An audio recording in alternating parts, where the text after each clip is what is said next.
निकाल लागलाय, अपेक्षित होता, काय मत आहे? सुरुवातीला मी या ठिकाणी नवनिर्वाचित आमदार राऊत यांना अभिनंदन करतो.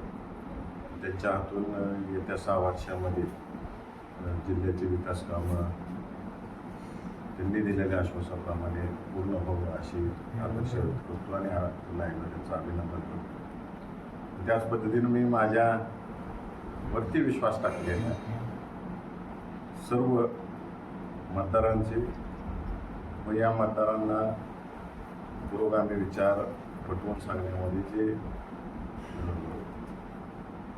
पुढं राहिले ती सर्व अदृश्य शक्ती यांचे मी आभार मानतो. या ठिकाणी मला आवर्जून या ठिकाणी आपल्याला सर्वांना सांगायचं आहे, घर बैठे हारे तो लाचार बन जाए. घर बैठे परत कट करो.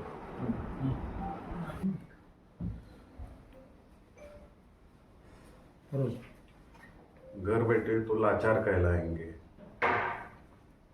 लड़कर हारे तो मिसाल बन जाएंगे. अशा पद्धतीनं आम्ही सर्वजण लढलो.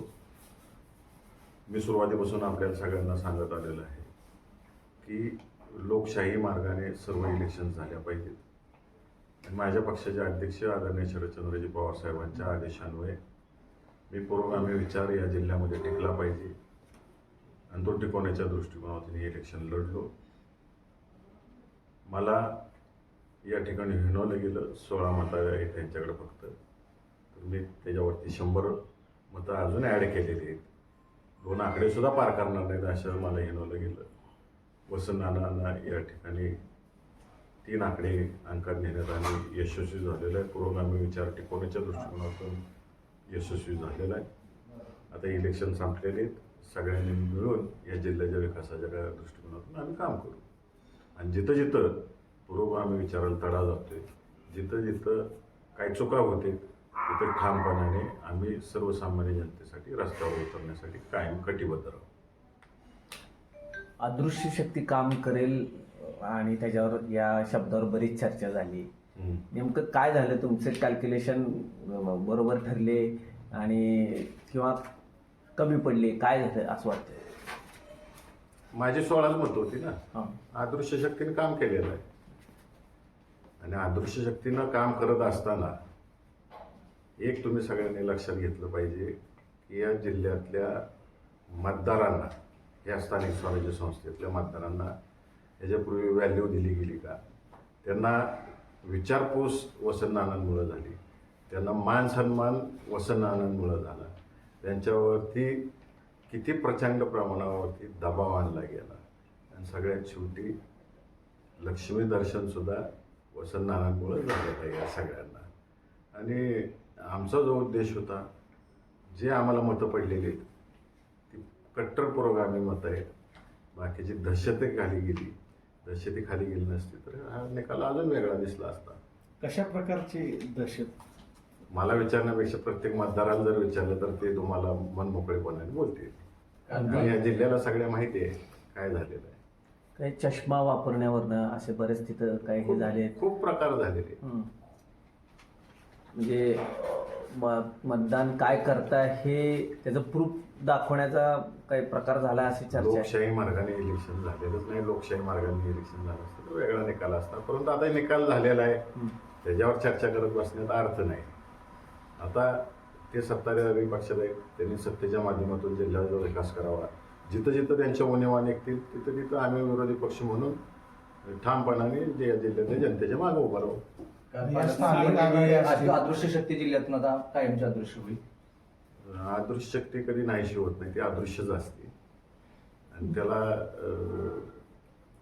सायंटिफिकल अदृश्य शक्ती घ्या किंवा आध्यात्मिक अदृश्य शक्ती घ्या, कुठल्याही अदृश्य शक्तीला एक ताकद आहे. ती वेळेस आपली ताकद दाखवून देते. 500 पारचा महाविकास आघाडीची 78 मतं होती आणि प्रतिशत 118 पडले. म्हणजे महायुतीची मतं महाविकास आघाडी फुटली. हा का मतं कुठली फुटली काय फुटली यांना म्हणण्यापेक्षा पुरोगामी विचाराला साथ दिलेली ही मतं आहेत वसंतनारांना पडलेली. राजेंद्र राऊत निवडून आल्यावर म्हटले की खरं तर 10तला उमेदवार मोहिते पाटलांनी द्यायला पाहिजे होता. वसंतनाराला उगाच केले. विरोधी पक्षातली लोकांचं असं आहे की ते वातावरणानुसार बोलतात. घरातला उमेदवार उभे केला असता तरी सगळे म्हणले असते यांना दुसऱ्याला पदच देत नाही, त्यांच्याकडे माणसंच नाही, फक्त घरातच पाहिजेत सगळी.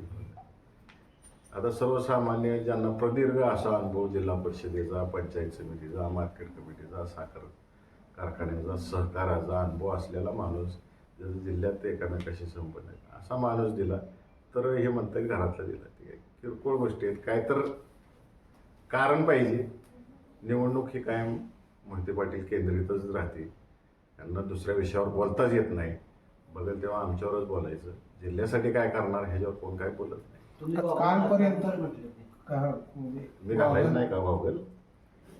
सर्वसामान्य माणसं घालतात गॉगल. उन्हात चालत असताना गॉगल घालायचं का नाही? मी घरात गॉगल घालून बसलो तर गोष्ट वेगळी आहे. भर उन्हात 1-12 वाजता जर मी एखाद्या बूथवर व्हिजिट करत असेल, गाडीत बसताना उतरताना तर घालू नाही काय? सर्वसामान्य माणसं सुद्धा गॉगल घालतात.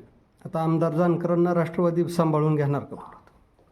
आमदार मी जानकर मागेच सांगितलेलं आहे या जिल्ह्यातील जे काही पक्षाचे पदाधिकारी असतील या बाबतीतले सर्वस्वी निर्णय आदरणीय पवारसाहेब त्या ठिकाणी घेतील. काल राजाभाऊ आणि पालकमंत्री म्हणाले की आता विधान परिषद निवडणूक झाली, आता DCC बँकेची निवडणूक आहे, त्यामध्ये आणखी त्यांनी यावं मैदानामध्ये आम्ही आहे असं आव्हान दिलंय. हो, लागू दे की त्यावेळेस बघू त्या गोष्टी. कारण या जिल्ह्याला साकाराची वेगळी चळवळ आहे. ती वेगळ्या माध्यमातून लढली जाते. त्यावेळेस त्या गोष्टी बघू. DCC बँकेवरनच विषय की DCC बँकेवरनं बरेच आरोप प्रत्यारोप झाले. राऊत त्यावेळेस म्हणले होते की इलेक्शन होऊ दे, मी मांडतो DCC बँकेमध्ये नक्की काय झालंय. त्यांना सगळ्या गोष्टी मांडायची मोकळी काय आज नाही. अनेक वर्षापासून ते विरोधी पक्षात होते, आम्ही सत्तेत होतो, त्यावेळेसपासून ते मांडतायत. आज ते सत्तेत आहेत, आम्ही विरोधी पक्षात आहे. त्यांना सर्वस्वी अधिकार आहे सगळे मांडायचे. काय हरकत नाही त्यांनी सगळ्या गोष्टी मांडायला. सोपल आणि तुमच्याकडे मोठी थकबाकी आहे 600-500 कोटी, ती त्यांनी भरावी, मग बँक चांगली चालेल, सुरळीत चालेल असं आपलं त्यांचं. बँक कधीपर्यंत कशा चाललेल्या आहेत हे जिल्ह्यातल्या जनतेला माहिती आहे. सगळ्यात मोठी कर्जमाफी कोणाच्या काळात झाली हे जिल्ह्याला माहिती आहे. सगळ्यात जास्त ठेवी कोणाच्या काळात झाल्या हे जिल्ह्याला माहिती आहे. आणि कोणामुळे कोणाला काय त्रास झालेले आहेत हे सुद्धा जिल्ह्याला माहिती आहे. आणि निश्चितच जे काय ते आकडेवारी सांगतायत या सगळ्या न्यायप्रविष्ट बाबी जे कोर्टाचे निकाल असतील ते सगळ्यांना बंधनकारक असतील. आणि त्याला आम्ही बंधनकारक असू. राजेंद्र राऊत म्हणाले होते की निवडून आल्यावर अकलूजच्या विजय चौकात सभा घेऊन पालकमंत्री म्हणतायत सभा घ्यायला तुम्ही जाऊ नका. कशामुळे पालकमंत्री आला? त्या दोघांनाच माहीत. आणि मी मागच सांगितले आमची अकलूज नगरी ही लोकशाहीला मानणारी अकलूज नगरी आहे. गेल्या 50-60 वर्षामध्ये अनेक सभा या ठिकाणी झाल्या, सत्ताधारी झाल्या, विरोधी पक्ष नेत्यांच्या झाल्या. सगळ्यांचं स्वागत केलेलं आहे. लोकशाहीची वैचारिक बैठक असलेलं गाव आहे, त्यामुळे आमच्याकडून कायम स्वागतच आहे सगळ्यांचं या ठिकाणी. काल सकाळपर्यंत राजेंद्र राऊत शांत होते. 118 मतं मिळाली. ही पालकमंत्र्यांच्या नाराजीची मतं आहेत, त्यातनं असं सगळं घडतं. त्यांनी शोधायला काय झाले काय नाही. आमची 16च होती ना. नाही, ते म्हणत होते मोहिते पाटलांचा करिश्मा आता काय राहिलेला नाहीये. जिल्ह्याचे नेतृत्व का म्हणताय असं त्यांचा प्रश्न होता. आता काय मेसेज जातोय? जनता ठरवल ना कोणाचा करिश्मा ठेवायचा आहे नाही ठेवायचा आहे. मागाशी सांगितल्याप्रमाणे किती दबाव केले, किती काय केले, मतदारांना जाऊन विचारा एकदा तुम्ही सगळं काय काय घटना घडलेल्या आहेत, कशा पद्धतीनं घडलेल्या आहेत.